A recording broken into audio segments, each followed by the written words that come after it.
Энэ хаалганы цаана 6 дахь хэмжээс оршин. Үнэн худлын огтолцол. Гэрэл сүүдэр хоёрын дунд. Шинжлэх ухаан зүсэг бишрэлийн завсар даширцэг бол Skywalker.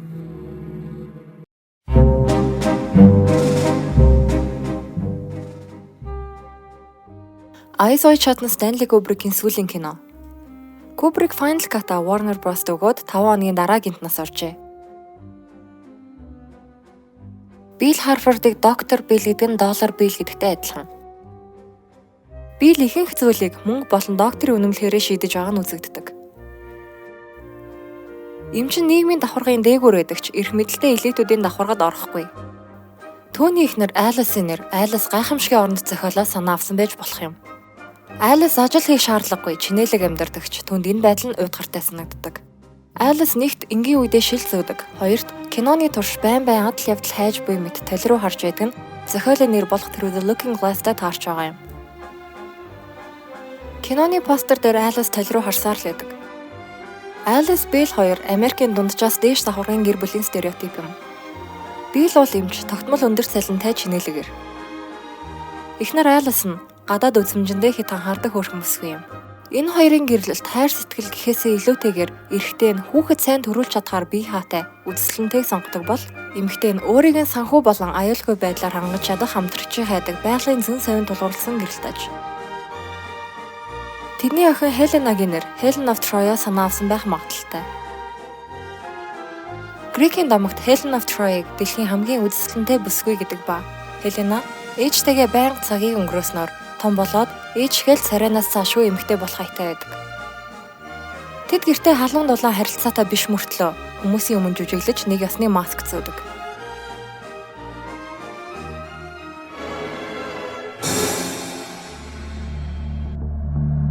Үдэшлэг рүү ороход урд эмэгтэй хүний цээжийг санагдулам хэлбэртэй гэрэл үзэгдэнэ. Хажуу талд сатааны уруу харсан пентаграм болон од хэлбэрийн зул сарын чимэглэл харагддаг. Энэ хэлбэр нь Иштарын одны тэмдэгтэй адилхан. Иштар нь Вавилоны үржил, дайн, хайр, голдуу бэлгийн шүтэн юм. Иштар бурхны калт нь ариун биеийн үнэлэлт болон ёслол зан үйл хийдэг байсан. Үдэшлэг дээр Зандор гэгч Унгараар Alice-ыг ирүүлдэг. Түүний нэр сатааны сүмийн үндэслэгч Антон Сандер Лавиг санаа авсан байж болох юм. Тэрээр латин зохиолч Ovidийн Art of Love шүлгийн тухай асуудаг. On the art of love. Уг шүлэг нь эртний Ромын элитүүдийн дунд алдартай байсан бөгөөд ерөнхийдөө эхнэр нөхрөө яаж араар нь тавих тухай аргачлал байжээ. Сандер Alice дээр ирж ууж байсан ундаанаас нь нуудаг. Art of Love шүлэгт энэ үйлдэл нь шингэнээ солилцохыг зөвөрлөдөг. Энэ үед хоёр цагуур өмсөгч биелтээ сэтгэгнэ.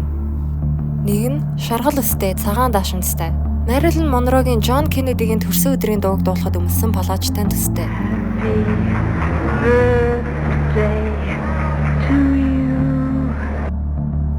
Мөн тэрээр Rockefeller Plaza дээр салхитай өдөр зураг авалт хийж исэн тухай дурддаг.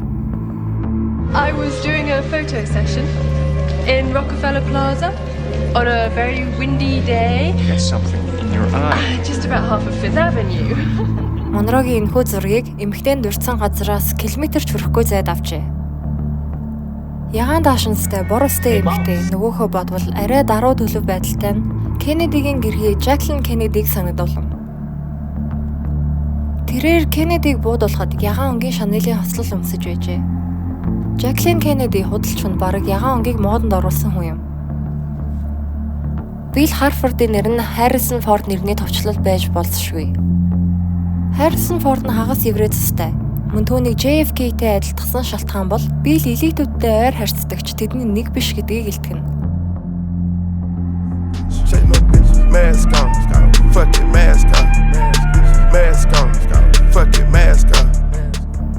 Kennedy нэгэн илтгэлтэй далд нийгмийн тухай хүндсэн байдаг.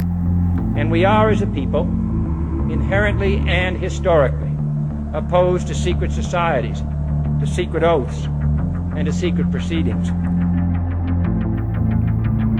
Kennedy элитүүдийн эрх ашигтай тэрсэлсэн шийдвэрүүд гаргаснаас болж алуулсан гэсэн таамагуд маш олон бий. Kennedy-гийн 1963 онд гаргасан зарлиг 11,110 холбооны нөөцийн сангаас гаргадаг мөнгөн дэвсгэртийг халж мөнгө хэвлэх эрхийг засгийн газрын мэдэлд шилжүүлэх тухай айжээ. Энэ зарлиг гаргаснаас 6 сарын дараа Кеннеди буудулжээ. Билл $100 дэвсгэртийг 2 хуваадаг нь холбооны нөөцийн сангаас гаргадаг мөнгийг халж байгаагийн зөвлөл юм. Бас нэгэн хэсэг дээр зурагтаар Bugs Bunny Зул сарын баярын өмнөх шөнө хулганч халихгүй үед гэж хэлдэг.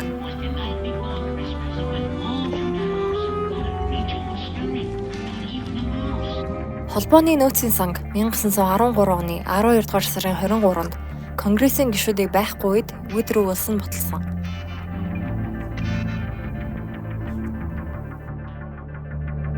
Kubrick The Shining кинонд холбооны нөөцийн сангийн тухай зөвлөлийг оруулсан байдаг. Your money's no good here. Киноны турш солон болон олон өнгийн гэрлэнүүд харагддаг. Мөн гэрлэгүй хэсгүүд ч байдаг. Эгэлж ярийн хүмүүсийн аж амьдралаа залгуулж оршин тогтнодог ертөнц сайхад солон дуустах газар буюу элитүүдийн далд нийгэм бас байдаг гэж. Үүнээс үзвэл кинон дээр 2 ертөнц байна. 2 бүсгүй биелийг сугдан ярилцаж явхад биел тэднээс хаашаа явж буугаа асуухад бүсгүй түнд солонх дуусаж байгаа газар лөө гэж хэлдэг. Where the rainbow ends. Where the rainbow ends. Энэ үед тэд алхасаар нэг өрөөнөөс нөгөө өрөө рүү ороход ард нь олон өнгийн гэрэлтэй мод үлдэж шинээр орсон өрөөнд олон өнгийн гэрэл маш бүдэг болдог. Энэ үед түүнийг дуудаж тэдний уулзалтыг таслан зогсоодог. Энэ нь магадгүй киноны төсөөл дээр илэрхий болох солонгон ертөнцөөс солонго дуусах газар руу биел орж чадахгүйг харуулсан. Life goes on. It always does. Until it doesn't. But you know that, don't you?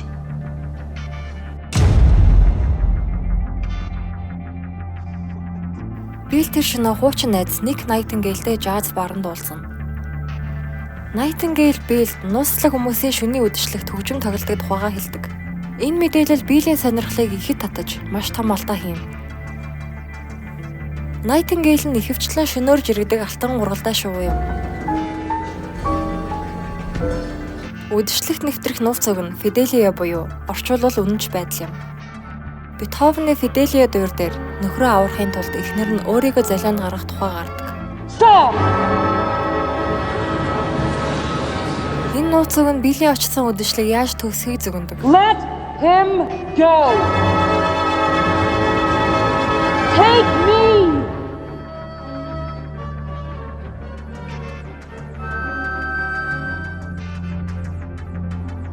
Кинон дээр гардаг Саммертны гаднах нь бодит амьдрал дээр Английн Ментмор Тауэрс юм. Ментмор Тауэрыг 19-р зуунд дэлхийн хамгийн нөлөө бүхий элит гэр бүл болох Ротшайлдуудад зориулж иржээ.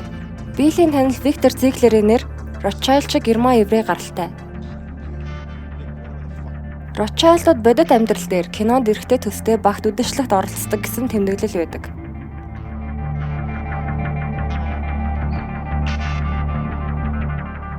Үдшилэг дээр Венец багтай 2 хос Биллийг таньсан юм шиг толгой тогтдог. Италийн сэргэн мандалтын үед элитүүд Венец баг өмсөж садар самуунд оролцдог байсан. Гэсэн чинь Британий хааны гэр бүлийнхэн иймэрхүү багтай үйл ажиллагаанд оролцдог юм шиг үлээ.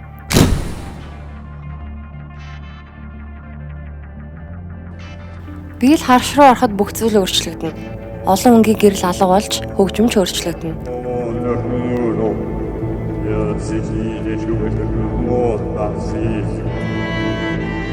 Ард явж буй хөгжим нь Backwards Priests гэдэг нэртэй бөгөөд Румыны үнэн алтартны ариун сүмийн ёслолын дуу ухраасан хэлбэрээр сонсогддог. Ариун зүйлийг тонгорох нь хар шид болон сатаны зан үлийн хэлбэр гэгддэг.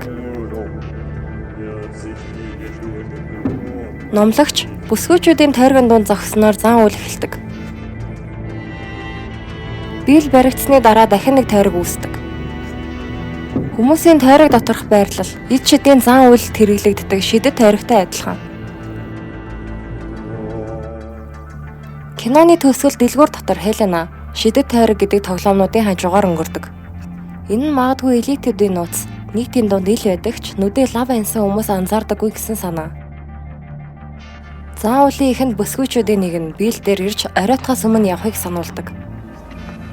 You are in great danger. And you must get away while there's still a chance. Бүх зүйл оройтход бүсгүй сүүлийн мөчөд биелийг аварч өөрийгөө золиослоо. Тэр бүсгүй Зиглерийн угаалгын өрөөнд байсан бүсгүй бөгөөд сонин дээрээс түүнийг нас орсныг мэднэ. Сонин дээр түүнийг 2 ир өрөөнд нь оруулж орхисон тухай бичсэн байдаг. Мөн Ник орс ороггүй алга болж Амандатай адил 2 ир 4 цагийн үед авч явсан тухай сонсдог. He came in this morning about 4:30 a.m. with 2 men. Big guys. Үүнээс харуул Ник Амандатай адил өгсөн гэдг нь тодорхойлно. Аманда Леон Витали гэж хувцас дизайнертай явуулдаг байсан гэж сонины баруун доод буланд харагдана. Леон Виталийн улаан хувцастай номлогч тоглосон жүжигчин юм. Тэгвэл энэ номлогч фэшн дизайнер болж таарлаа. Номлогчийн суудаг самтлын толгой дээр 2 толгойтой титэмтэй бүргэд байдаг. Энэ нь Фримасоны хамгийн дээд зэрэг болох 33 дугаар зэргийг илтгэнэ. Аманда нолны танил мисс загвар өмсөгч бөгөөд тэр Бостон нууц зөвлбөр үзүүлдэг байсан гэж бичсэн байдаг. Холливуудын жүжигчид дунд ийм байдлаар элитүүдэд биеэ үнэлдэг гэсэн сурхлууд маш олон бий. Саяхан Pussycat Dolls хамтлагийн бүжигчин Kaya Jones өөрийн Twitter дээр хамтлаг биш биеэ үнэлдэг группэд байсан. Мөн хамтлагийн босс нь тэдний биеийг үнэлдэг байсан гэж бичсэн. Зиглер биелийг дуудаж түнд улаан цай мудлаа хэлнэ. Fake. Yes. Fake. You are fake news. Энэ нь магадгүй хэвлэл мэдээллийн хэрэгслээр олон нийтэд тэр болгон үнэн мэдээлэл өгдөггүй зөвлөл. Аманда шиг хар тамхинаас олж нас орсон гэдэг олон алдартнуудыг дурдж болно.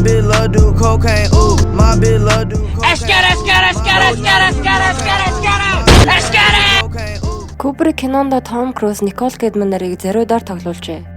Тэд кино идэх үед бодит амьдрал дээр эхнэр нөхөр байсан ба 2000 онд салсан. Том Круз нь саентологч бөгөөд хэдий саентологийг албан ёсны шашин тооцдогч үнэндээ калт буюу шашны гаж урсгал юм. Саентологийн тэргүүн номлогч Дэвид Мискавиж нь түүнд хинтээ гэрлэх, гэрэлсний дараах амьдрал, тэрч бүү хэлэх хүүхдийнх нь амьдралыг шийддэг гэгддэг. Үүнийг нь тэсэж чадлагүй Том Крузийн хуучин эхнэр найз бүсгүйчүүд нь түүнээс салсан тухайга хэлсэн байдаг. Кинон дээр гарч буй зан уул нь нөхөн үржихүүн аргаар Кундалини буюу амьдралын хүчийг гаргаж аван энергийг нь ид шидэд ашиглах зорилготой байсан. Энэ нь эртний хиндизм, даоизмд хэрэгэлдэг байсан гэсэн баримт байдаг бөгөөд өнөөдрийн баруун дүүнийг Aleister Crowley OTO нэрэн доор оруулж ирсэн байна. Ингэж явсаар Том Крузийн саентолог Aleister Crowley болон OTO хоорондоо холбоотой болж таарсан. Кинон дээр гардаг биелэлтэй холбоотой бүх эмэгтэйчүүд адилхан улаан устай байдаг. Хелена хүртэл. Англи хэлэнд Scarlet Woman буюу улаан бүсгүй гэдэг хэллэг байдаг. Энэ нь биеэ үнэлэгч болон Библийн Whore of Babylon-ыг хэлдэг. Эдгээр бүх эмэгтэйчүүд ер нь тиймэрхүү гэж насан. Зиглерийн үдэшлэг дээр байсан 2 хүн тоглоомын дэлгүүрт Хеленагийн араас дагаад явдаг. Энэ нь магадгүй Хелена ирээдүйд эд нарын араас орно гэсэн зөвлөл. Доминогийн хажууд бартай тоглоом байдаг нь Хеленагийн хажуугаар өнгөрсөн бартай тоглоомтой адилхан. Энэ нь MK Ultra төслийн бета китинг програмыг илтгэж байж магадгүй. MK Ultra нь Америкийн холбооны мөрдөх товчооныг хэрэгжүүлж байсан оюун санааг удирдах төсөл юм. Kubrick Clockwork Orange кинонд MK Ultra болон сатанизмыг хүндсэн байдаг. Эрх мэдэлд чундаг хүмүүсээс болгоомжил тэднээс хол яв. Жинхэнэ эрх мэдэлтэй хүмүүстэй нөхрөл нь аюултай гэж Kubrick хэлсэн байдаг. Эцэст нь хэлэхэд зүүд хүний оюун санаанд юу болж байгааг илэрхийлдэг шиг урлаг нь нийгэм соёлыг яг ингэж дүрсэлдэг. Энэ кинонд зүүдийг маш их чухалчилсан. Айлас Билдио тохиолсныг зүүдэлсэн шиг Kubrick далд нийгэмд юу болоод байгааг кинонд кодчлоод оруулжээ. Энэхүү киног 200 IQ-тэй хүн хийсэн болохоор нууц утга санаа уялдаа холбоог ухаад дуусахгүй. Бид хоёроо олж хараад ойлгохгүй олон юм байсан тул энэ хүрээнд өндөрлөе. Stay woke, Skywalker.